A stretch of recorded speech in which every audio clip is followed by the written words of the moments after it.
नमस्कार। आज है 16 मई शनिवार। आज दिन भर की सभी बड़ी विस्तारित खबरें लेकर एक बार फिर से हम आपके सामने आज शुरुआत करते हैं आज की सबसे बड़ी खबर से जो निकल कर आ रही है पश्चिमी बंगाल की तानाशाही मुख्यमंत्री ममता बनर्जी को लेकर। जी हां दोस्तों, पश्चिमी बंगाल की तानाशाही मुख्यमंत्री ममता बनर्जी के श्रमिक ट्रेन को अनुमति नहीं देने वाली बात को लेकर के, उस मुद्दे को लेकर के आज बड़ा खुलासा हो चुका है। बंगाली बोलने वाले जो बांग्लादेश के मजदूर हैं, बांग्लादेश के लोग हैं या फिर रोहिंग्या मुसलमान वगैरह हैं, वो पश्चिमी बंगाल के अंदर धड़ल्ले से रह रहे हैं। ऐसे में ना ही तो उनके पास कोई आईडी है, ना ही उनका आधार कार्ड है, ना ही उनका राशन कार्ड है।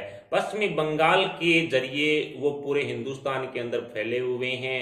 कहीं सब्जी बेचने का काम करते हैं, कहीं सफाई का काम करते हैं, कहीं कुछ काम करते हैं, रंग रोगन का भी काम करते हैं।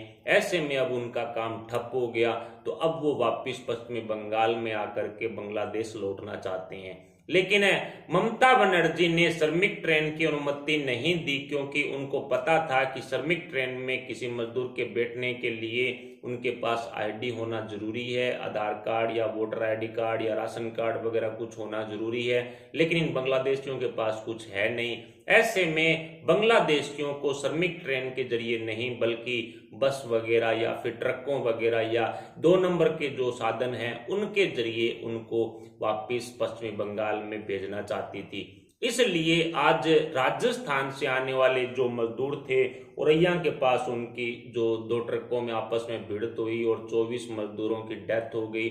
उनमें ज्यादातर बांग्लादेशी मजदूर हैं वो मिले हैं। कुल मिलाकर के पश्चिमी बंगाल की जो ममता बनर्जी हैं वो बांग्लादेशियों के पोल ना खुले इसलिए श्रमिक ट्रेन की जो अनुमति है वो नहीं दे रही थी। उनको पता था कि श्रमिक ट्रेन के जरिए निश्चित है इन बांग्लादेशियों की पोल खुलकर सामने आ जाएगी। अब वो बांग्लादेशी जिनका काम ठप हो गया, उनका पश्चिमी बंगाल में तो कुछ है नहीं, घर बार तो कुछ है नहीं, लेकिन वो पश्चिमी बंगाल के रास्ते के जरिए जो बांग्लादेश है वो लौटना चाहते हैं। ऐसे में एक तरह से बांग्लादेशियों को पनाह देने वाली ममता बनर्जी पर अब बड़ा खुलासा होकर सामने आ चुका है।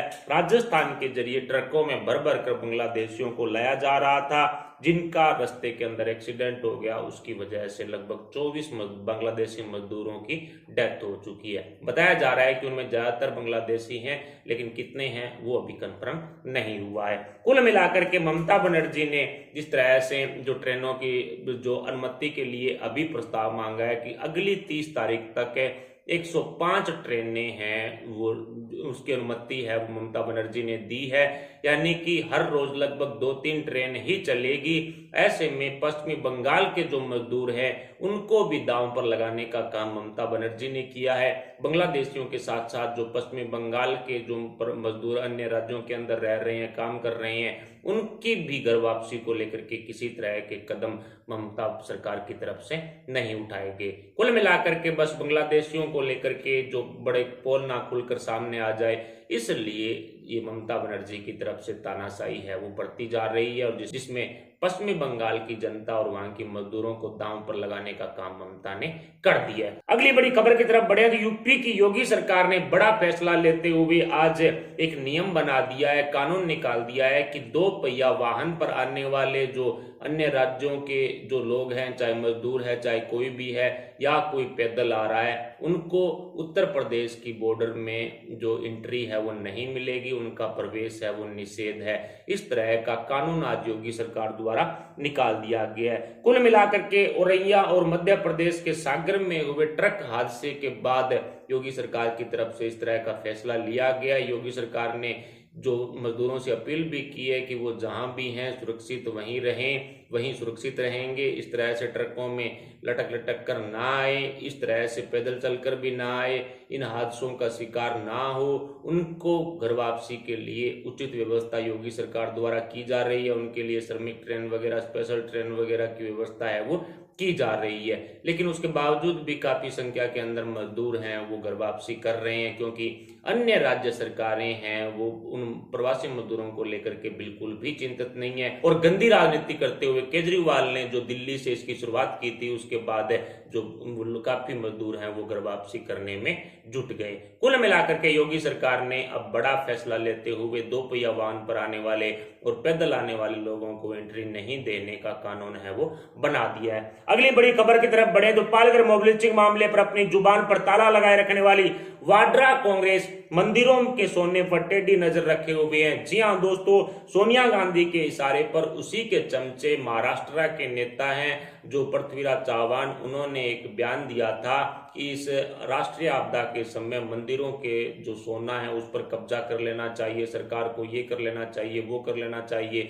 इस तरह का रायता पृथ्वीराज चव्हाण की तरफ से फैलाया गया, लेकिन अब वही कांग्रेस का रायता अब कुल मिलाकर के कांग्रेस पर ही गिरता हुआ नजर आ रहा है, क्योंकि हिंदू समाज, मंदिर, इसके अलावा मंदिरों के जो ट्रस्ट हैं वो, साधु संत, ये सभी के सभी अब कांग्रेस के खिलाफ खड़े हो गए हैं। ऐसे में कांग्रेस की नैया डुबोने का काम सोनिया गांधी और सोनिया गांधी के चमचे पृथ्वीराज चव्हाण की तरफ से किया जा रहा है। कुल मिलाकर के जो रायता बिलोया जा रहा है वो एक, या बोल सकते हैं कि मंदिरों पर राजनीति करने का काम जो कांग्रेस की तरफ से किया जा रहा है, इससे स्पष्ट है कि वाड्रा कांग्रेस की नीयत क्या है और किस तरह से वो मंदिरों की जो संपत्ति है उस पर कब्जा है वो करना चाहती है। कांग्रेस ने मंदिरों पर पैनी नजर है वो रखी हुई है, जिसका विरोध हिंदू समाज के साथ साथ साधु संतों ने भी किया है। पालघर मॉब लिंचिंग मामले को लेकर के बिल्कुल भी एक शब्द उन साधुओं के पक्ष में नहीं बोली गई। उल्टा पालघर का जो केस लड़ रहे थे उस वकील की भी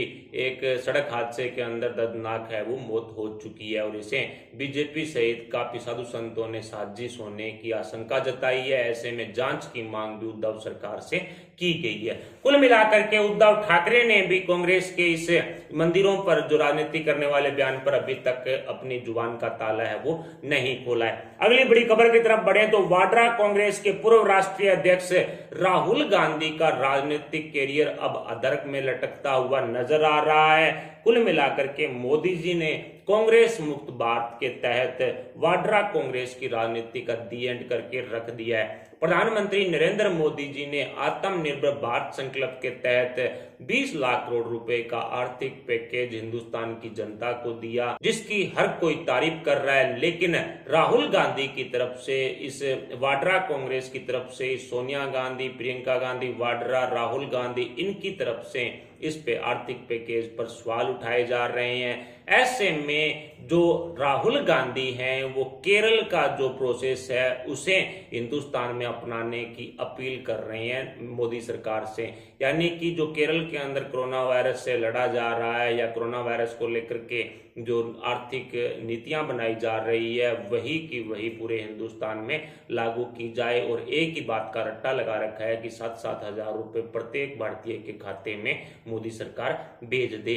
अब केरल सरकार ने जिस तरह से वहां के जो वामपंथी हैं, जो जिनसे राहुल गांधी को काफी ज्यादा प्रेम भी है, वाड्रा कांग्रेस को काफी प्रेम है, अब उनकी तारीफ करने से पंजाब के मुख्यमंत्री अमरिंदर सिंह और उनकी कैबिनेट, इसके अलावा राजस्थान के ये जो अशोक गहलोत हैं, छत्तीसगढ़ के हैं, इसके अलावा महाराष्ट्र में भी जो कांग्रेसी नेता हैं वो राहुल गांधी के इस बयान से काफी नाराज हुए हैं। यानी कि उन्होंने वामपंथी, जो केरल की वामपंथी सरकार है उस पर उनकी तारीफ करते हुए एक तरह से जो कांग्रेस को बैकफुट पर ला करके खड़ा कर दिया है। और यही कारण रहा है कि कांग्रेस की नीतियों और कांग्रेस के जो सवाल जवाब हैं राहुल गांधी के, खासकर उनसे नाराज होकर के काफी कांग्रेसी नेता कांग्रेस छोड़ने की कगार पर भी आ चुके हैं। अधीर रंजन चौधरी जो लोकसभा के प्रतिपक्ष नेता हैं कांग्रेस के, वो भी अब कांग्रेस छोड़ने के बारे में बोल रहे हैं। अभिषेक मनु सिंघवी भी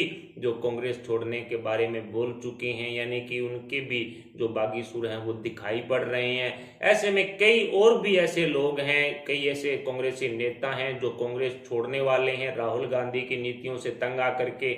और ऐसे में लग रहा है कि राहुल गांधी अब कांग्रेस की राजनीतिक कैरियर से संन्यास लेकर के अब केरल की वामपंथी पार्टियों में शामिल होंगे। उन्हीं के आधार पर वो आगे केरल का चुनाव है वो लड़ सकते हैं। कुल मिलाकर के जब तक राहुल गांधी संन्यास नहीं लेते हैं तब तक कांग्रेस को दोबारा खड़ा करना हिंदुस्तान में मुश्किल ही नहीं बल्कि नामुमकिन है। यानी कि वाड्रा कांग्रेस के जो अन्य नेताओं के किए किराए पर राहुल गांधी हर रोज पानी है वो फेर देते हैं। ऐसे में अब काफी कांग्रेसी नेता जो राहुल गांधी से नाराज भी हैं और राहुल गांधी के जो नेतृत्व के अंदर जो कुछ भी हो रहा है हिंदुस्तान की कांग्रेस में, उससे तो जनता तो नाराज है ही है, जनता तो खिलाफ है ही है, इनके कांग्रेसी नेता भी खिलाफ हैं।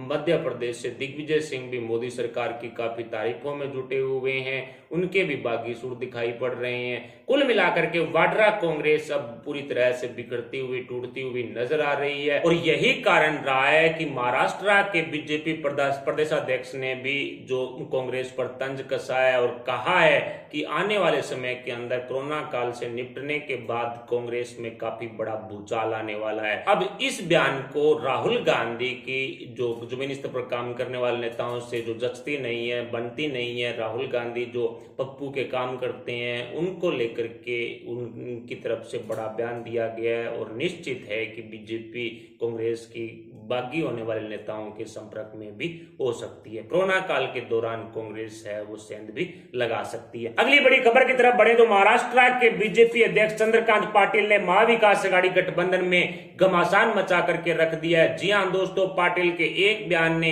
एनसीपी कांग्रेस शिवसेना की खिचड़ी सरकार में हड़कंप मचा करके रख दिया है। अभी एनसीपी कांग्रेस शिवसेना अपने नेतृत्व में जो भी नेता हैं उन पर अब ध्यान रखे हुए है। कोरोना काल के दौरान बीजेपी ने महाविकास आघाड़ी गठबंधन में सेंध लगाने का दावा किया है। जी हां दोस्तों, बीजेपी नेता चंद्रकांत पाटिल के अनुसार कोरोना काल से निपटने के बाद राष्ट्रीय स्तर पर एक राजनीतिक भूचाल आने वाला है जिसका पूरा असर महाराष्ट्र में पड़ेगा और इस असर को लेकर के अब चंद्रकांत पाटिल ने जो कांग्रेस के राज्य अध्यक्ष हैं महाराष्ट्र के, उनको स्पष्ट बोला है कि कांग्रेस के नेतृत्व को बचाने की कोशिश कांग्रेस की तरफ से जरूर की जानी चाहिए। यानी कि पहले खबर ये आ रही थी कि शिवसेना के कई विधायक जो बागी होने वाले हैं, उसके बाद खबर ये आई कि शिवसेना प्रमुख उद्धव ठाकरे खुद बीजेपी के साथ बैठक के बाद प्रधानमंत्री नरेंद्र मोदी जी से अपील करने के बाद उद्धव ठाकरे खुद घर वापसी कर सकते हैं। लेकिन आज दो बड़ी खबरें आ रही है। पहली ये कि कांग्रेस भी महाराष्ट्र के अंदर टूटने वाली है एमएलसी चुनावों को लेकर के। इसके अलावा विधानसभा चुनावों में जिस तरह से मंत्रिमंडल मलाईदार मंत्रिमंडल नहीं मिले और उसके अलावा भी जो राज्यसभा प्रतिमंडल में जगह नहीं मिलने से नाराज चल रहे हैं। कांग्रेस के कई ऐसे नेता हैं जिनको लेकर के बीजेपी के प्रदेशाध्यक्ष चंद्रकांत पाटिल ने बड़ा दावा किया है और दूसरा, शिवसेना के 35 से ज्यादा विधायकों के बागी होने के सुर अब तेज हो गए हैं। जी हां दोस्तों, शिवसेना और कांग्रेस में एक बड़ा भूचाल आ सकता है। इसके साथ साथ अजीत पवार के दिनों दिन जो बागी होने के जो सुर हैं वो काफी तेज हो रहे हैं क्योंकि कांग्रेस के साथ अजीत पवार की बिल्कुल भी पटरी है वो नहीं बैठ रही है। पाटिल ने कहा कांग्रेस को महाराष्ट्र में अपना कुनबा है वो एकजुट रखने की कोशिश तो जरूर करनी चाहिए क्योंकि कई नेता पाला बदलकर बीजेपी में जाएंगे। हालात सामान्य होने का इंतजार बीजेपी कर रही है और हम हमारे विपक्ष को बड़ा झटका देंगे। इस तरह की बात पाटिल की तरफ से कही गई है जिसके बाद महाविकास आघाड़ी गठबंधन की कांग्रेस एनसीपी शिवसेना में हड़कंप मचा हुआ है। एमएलसी सीट, राज्यसभा प्रतिमंडल और एमवीए मंत्रिमंडल में कई नेता हैं वो नाराज चल रहे हैं जो उद्धव ठाकरे के नेतृत्व में भूचाल भी ला सकते हैं। इस तरह की बात भी चंद्रकांत पाटिल की तरफ से कही गई है। पिछले कई दिनों से राजनीतिक गलियारों से खबर आ रही थी कि एनसीपी कांग्रेस शिवसेना में सब कुछ ठीक नहीं है और उसका परिणाम अब कोरोना काल के दौरान बीजेपी ने सेंध लगा करके उस पूरे परिणाम को बदल कर रख दिया। यानी कि उद्धव ठाकरे के 35 से ज्यादा विधायकों की उद्धव ठाकरे में काफी खिलाफत है। इस तरह का बयान पहले आरएसएस की तरफ से भी आया था। इसके अलावा भी कई तरह के जो बयान हैं वो शिवसेना के विधायकों को लेकर के आ चुके हैं। हैं। उसके बाद अजित पवार के बागी होने की चर्चाएं तेज चल रही थी और वो तो अब भी चल रही है। और उसके बाद अब महाराष्ट्र के जो प्रदेशाध्यक्ष हैं बीजेपी की तरफ से चंद्रकांत पाटिल, उनकी तरफ से कांग्रेस में भी सेंध लगाने की बात कही गई है। लेकिन सिर्फ महाराष्ट्र में ही नहीं बल्कि राष्ट्रीय स्तर पर राजनीतिक भूचाल लाने की बात कही है। तो निश्चित है मध्य प्रदेश के जो दिग्गी राजा हैं या फिर जो ये अधीर रंजन चौधरी हैं या फिर इनके अलावा अभिषेक मनु सिंघवी हैं या अन्य भी कई जो युवा नेता हैं, सचिन पायलट हैं और भी कई ऐसे बड़े नेता हैं जिनको लेकर के जो हो सकता है कि बीजेपी प्रदेशाध्यक्ष पाटिल ने ये बड़ी बात है वो की होगी। कुल मिलाकर के कोरोना काल का जो इंतजार है वो किया जा रहा है। जैसे ही इस स्थिति से निपटा जाएगा, स्थिति सामान्य होगी, तो उसके बाद बीजेपी बड़ा भूचाल हिंदुस्तान की राजनीति में ला सकती है। कुल मिलाकर के उद्धव ठाकरे के जो सीएम कुर्सी पर संकट के बादल हैं वो छाए हुए हैं। या तो उद्धव ठाकरे खुद ही अपनी घर वापसी बीजेपी में कर लेंगे या फिर बीजेपी शिवसेना की सरकार भी गिरा सकती है। लेकिन बीच में खबर ये भी आ रही थी कि यदि एनसीपी कांग्रेस से गठबंधन टूटता है तो बीजेपी शिवसेना को ऊपर से समर्थन करेगी। यानी कि खुद बीजेपी यदि कांग्रेस में जो सेंध लगा लेती है तो खुद सरकार बनाएगी। लेकिन यदि एनसीपी कांग्रेस के साथ शिवसेना का गठबंधन टूटता है तो बीजेपी शिवसेना को समर्थन करेगी। कुल मिलाकर के उद्धव ठाकरे की सीएम कुर्सी पर दोनों ही तरफ से माना जा सकता है कि संकट के बादल तो छाए हुए हैं ही।